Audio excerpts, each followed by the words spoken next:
नमस्कार दोस्तों, स्वागत है आपका। मैं हूं पिंकेश और आज हम लोग बात करने वाले हैं आरवीएनएल के बारे में, रेलवे विकास निगम लिमिटेड। तो दोस्तों हमारे कुछ सब्सक्राइबर्स का पूछना था कि इसका लॉन्ग टर्म प्रोस्पेक्ट कैसा है। इस पर उनको वीडियो चाहिए था कि इसको बाय करना चाहिए कि नहीं, इसको सेल कर देना चाहिए क्या क्या इसको एवरेज करना चाहिए, एंड लॉट मेनी क्वेश्चंस। तो दोस्तों यहाँ पे कंफ्यूजन बहुत ज्यादा है बिकॉज इस शेयर का रेट जो है उसके इशू प्राइस से नीचे आ गया है। जहां पर इसका इशू प्राइस लगभग 19 रुपए का था तो ये 29 रुपीज तक पहुंचा था और अभी लगभग 16-17 रुपए के आजू बाजू ट्रेड कर रहा है। इवन मैंने ये भी देखा था कि ये 12 या फिर 11 या 10 रुपए तक भी पहुंच गया था।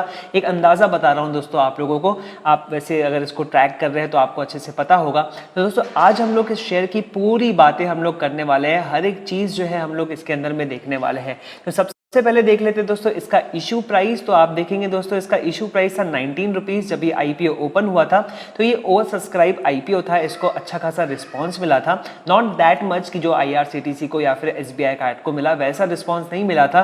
लेकिन दोस्तों यहाँ पर आप देखेंगे इसने पहले दिन जो है 18.60 टच किया, लेकिन दोस्तों ये जब बंद हुआ 19.05 पे बंद हुआ। तो इससे आप समझ सकते हैं कि इसको बहुत ज्यादा प्रीमियम नहीं मिला मार्केट में लिस्ट होने पर। तो ऐसे केस के अंदर में इसका आईपीओ बहुत ज्यादा सक्सेसफुल माना जाए ऐसा नहीं कहा जा सकता।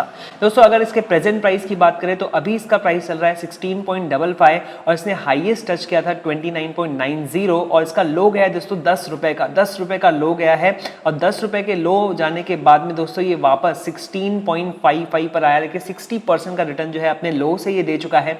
दोस्तों मैं ये इन्फॉर्मेशन दे रहा हूँ टिकर टेप से, जो हमारे वीडियो के स्पॉन्सर है। तो इसकी लिंक आपको डिस्क्रिप्शन में भी मिल जाएगी, आपको इसकी लिंक पिन कमेंट के अंदर मिल जाएगी। तो दोस्तों एक बार जरूर विजिट कीजिएगा। तो दोस्तों आप यहाँ पे देख सकते हैं इनका market capitalization is around 3500 crore. तो हम देखेंगे दोस्तों ये कंपनी क्या करती है एंड ऑल दैट, इसका वैल्यूएशंस एंड इसके पूरे प्रोस्पेक्ट्स जो है हम लोग यहाँ पर देखने की कोशिश करेंगे। तो चलिए दोस्तों सबसे पहले हम जान लेते हैं आरवीएनएल के बारे में, इसका बिजनेस कैसा है। तो सबसे पहले एक मिनी रत्ना का स्टेटस इसको मिला हुआ है और ये extended arm of ministry of railway से, यानी कि मिनिस्ट्री ऑफ रेलवे जो काम कर सकती है वो अपनी एजेंसीज के थ्रू करवाती है, कुछ खुद से करती है। तो दोस्तों यहाँ पर एक कंपनी इनके पास में है आरवीएनएल, जिससे वो मिनिस्ट्री ऑफ रेलवे अपने काम करवाती है। तो एक प्रकार से आरवीएनएल एजेंसी है मिनिस्ट्री ऑफ रेलवे की। अगर हम लोग बिजनेस मॉडल की बात करें तो आप देख सकते हैं दोस्तों ये planning, development, resource mobilization, execution of railway related project on fast track. तो आप दोस्तों सिंपल से समझ लीजिए कि यहाँ पे मिनिस्ट्री ऑफ रेलवेज अपनी कंपनी को काम देती है, उसका एंड टू एंड काम जो है आरवीएनएल देखता है। एक प्रकार से जो है इसके लिए रिसोर्सेज जुटाना, इसके लिए फंड्स को जो है यूज करना, उसको जो है आगे बढ़ाना एंड ऑल, ये सभी चीजें जो है एंड टू एंड चीजें हमारा आरवीएनएल देखता है। तो मेन इसका काम देखिए दोस्तों क्या है।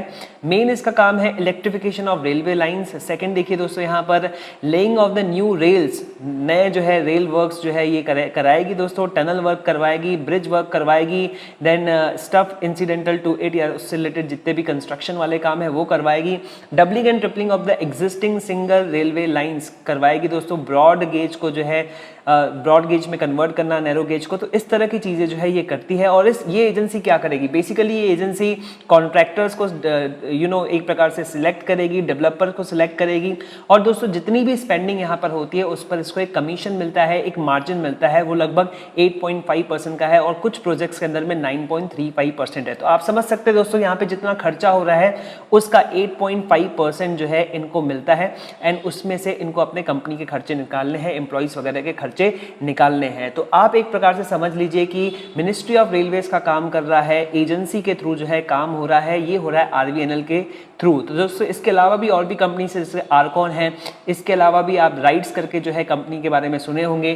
तो दोस्तों यहाँ पर आपको पता होना चाहिए कि रेलवेज के जो है बहुत सारे जोन है, 16-17 जोन है और उन 16-17 जोन के अंदर में एक एक उनका जो है कंस्ट्रक्शन का आर्म है और उसके ऊपर में देखिए आरवीएनएल है। तो दोस्तों यहाँ पर जो है क्लैरिटी नहीं है कि इन आरवीएनएल वालों को जो है पूरा काम मिलेगा कि नहीं मिलेगा, कोई अश्योरिटी है या नहीं है, इस तरह का जो है कोई भी वर्डिंग्स जो है कहीं पर भी नहीं लिखा हुआ है। इनको मिलेगा कि आरकॉन को मिलेगा, ये भी ऐसा कुछ जो है तय नहीं है, ऐसा कोई लॉ बना हुआ नहीं है इसके रिस्पेक्ट में। चलिए दोस्तों सबसे पहले कवर करते हैं इनके पॉजिटिव पॉइंट्स वगैरह कौन से हैं।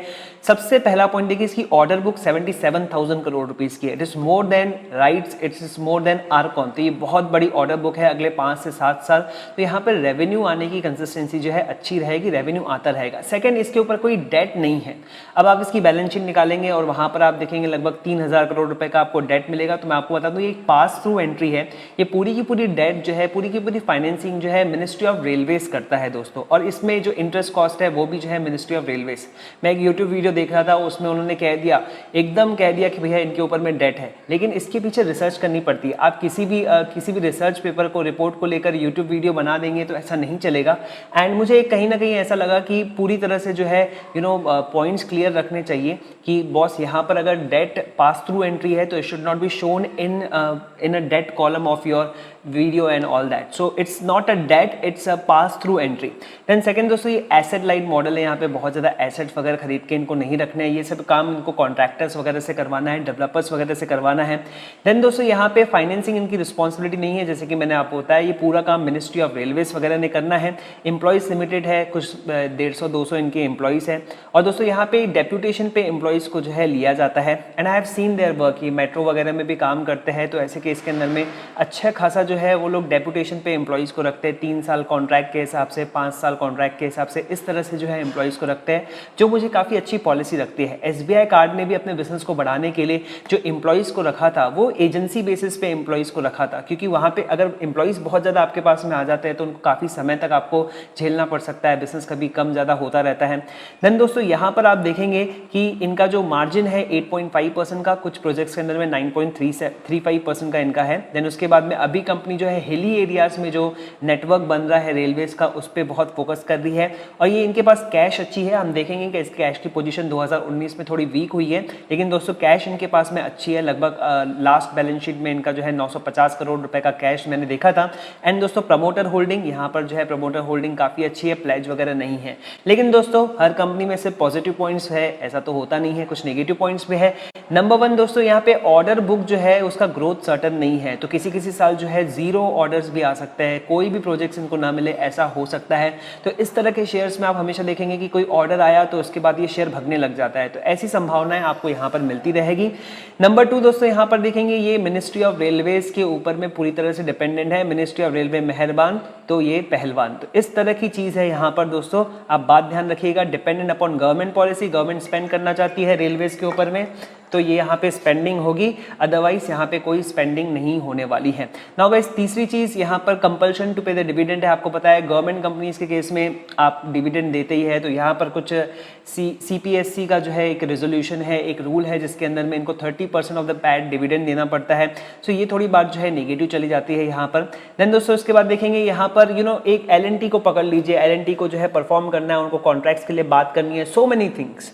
लेकिन दोस्तों इनके मैनेजमेंट के ऊपर में ऐसा कोई दबाव नहीं है कि ये लोग जो है काम लेकर आए किसी तरह से। So there is no pressure on them, से मुझे ऐसा लगता है। आपका क्या सोचना है आप जो है कमेंट बॉक्स में मुझे बता सकते हैं।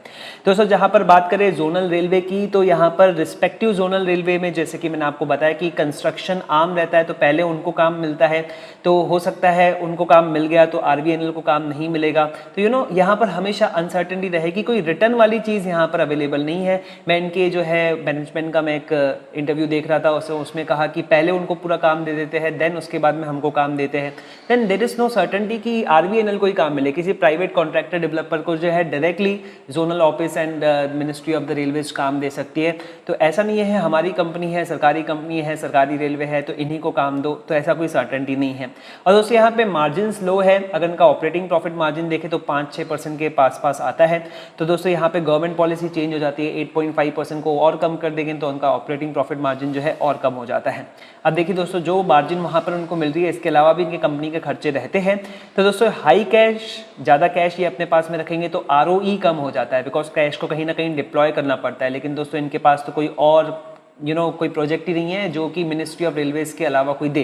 तो दोस्तों डिक्रीजिंग MF होल्डिंग, तो यहाँ पे म्यूचुअल फंड्स जो है होल्डिंग अपनी बेचते जा रहे हैं और इसको ग्रैब कौन कर रहा है? आप लोग, रिटेल इन्वेस्टर्स। तो दोस्तों अब देख लेते हैं यहाँ पर इनके फाइनेंशियल पोजीशंस थोड़ा देख लेते हैं। तो इनका कैश अमाउंट हम देख लेते हैं 2008 के अंदर, 18 के अंदर में दोस्तों 2018 के अंदर में इनका कैश पोजीशन 1400 करोड़ रुपए का था। 2017 में आप देखेंगे तो वहाँ पर 2700 करोड़ आपको दिखेगा और दोस्तों 2019 में 944 करोड़ का। तो आप देख सकते हैं इनका कैश पोजीशन जो है यहाँ पे नीचे आते हुए देखा है। तो आप यहाँ पे अगर इनका क्विक रेशो देखेंगे जो कि कैश पोजीशन को दर्शाता है तो वो 1.9 दिखता है। तो ये थोड़ा जो है डिक्रीजिंग पॉइंट पर है। अगर दोस्तों आप इनकी ऑपरेटिंग प्रॉफिट मार्जिन को देखेंगे तो दोस्तों 2015 में तो काफ़ी अच्छी थी, लगभग 9% से, तो ये कम हुई थोड़ी थोड़ी एंड थोड़ा सा इंप्रूवमेंट 2019 के अंदर में दिखा है। और दोस्तों अगर आप इनका रिटर्न ऑन कैपिटल एम्प्लॉयड देखेंगे तो ये लगभग 10% के करीब करीब आता है।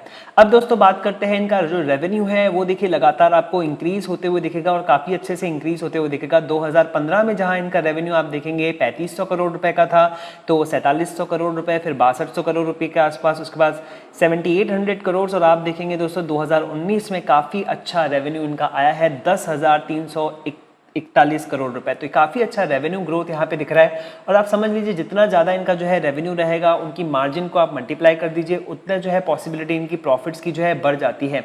तो यहाँ पे सब चीज़ें डिपेंडेंट है कि कितने ज़्यादा इनके पास प्रोजेक्ट्स मिलते हैं, जितना ज़्यादा प्रोजेक्ट उतना ज़्यादा रेवेन्यू दोस्तों। तो इनके पास ऑर्डर बुक भी काफ़ी ज़्यादा है कंपेयर टू आर्कॉन या फिर राइट्स, काफ़ी अच्छी ऑर्डर बुक है इनके पास में।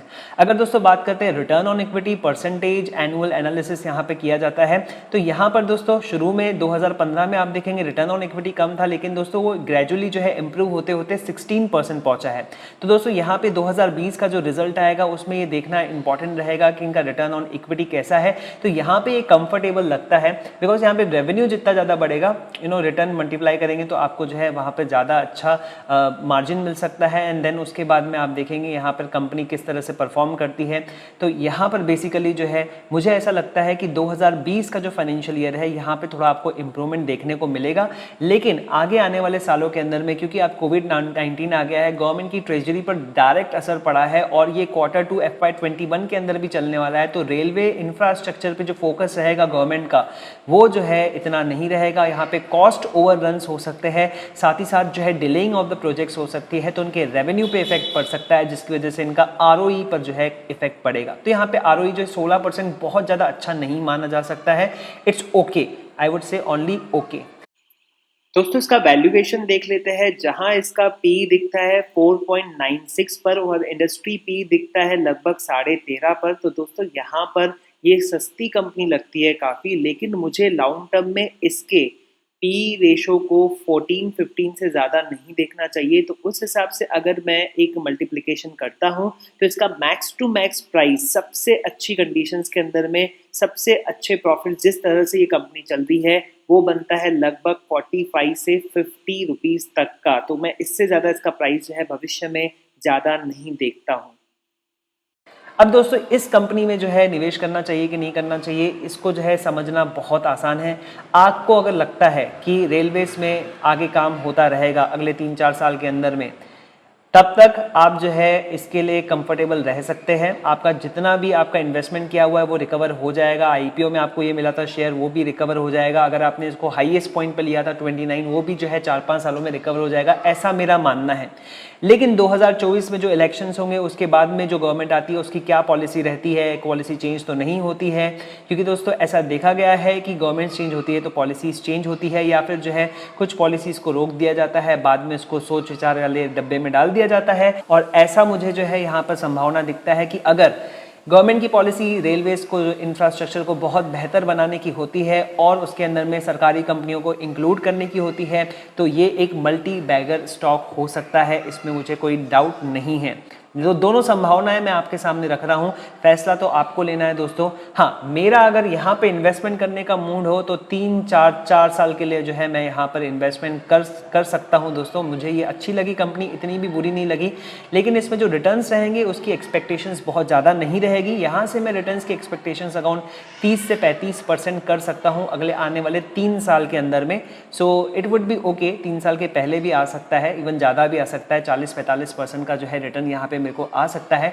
सो मेरा यहाँ पे टारगेट जो है, अगर मैं इसको 16 रुपए पर लेता हूँ तो अगले 3 साल के अंदर में अराउंड इसका टारगेट जो है मेरा 30 रुपए का रहेगा ही। उसके पहले भी ये अचीव कर सकता है, मुझे ऐसा लगता है, बिकॉज यहाँ पर जैसे ही थोड़ी भी पॉजिटिव न्यूज़ आती है, इकोनॉमी के अंदर में हलचल वापस से शुरू होती है, और मुझे ऐसा लगता है कि 2022 के बाद में हमारी इकोनॉमी में काफ़ी अच्छी जो है न्यूज़ेस आनी शुरू हो जाएगी। तो दिस इज माय ओपिनियन। आपको अपना ओपिनियन बनाना है, किसी भी यूट्यूब वीडियो के बेसिस पर आप ओपिनियन नहीं बनाइए, अपने रिस्क प्रोफाइल के हिसाब से चीज़ों को कीजिए। कोई भी इन्वेस्टमेंट आप करते हैं डाइवर्सिफाइड रहिए, उसके अंदर में SIP मोड में इन्वेस्टमेंट कीजिए, क्योंकि कोई सस्ती कंपनी मिल रही है उसमें इन्वेस्टमेंट करना ही है, ऐसा बिल्कुल भी मत कीजिए। आई होप आपको ये वीडियो पसंद आया होगा। पसंद आया होगा तो लाइक कर दीजिए, शेयर कर दीजिए, सब्सक्राइब कर दीजिए चैनल को। इसी तरह के और वीडियोस में लाता रहूंगा। तब तक के लिए नमस्कार दोस्तों।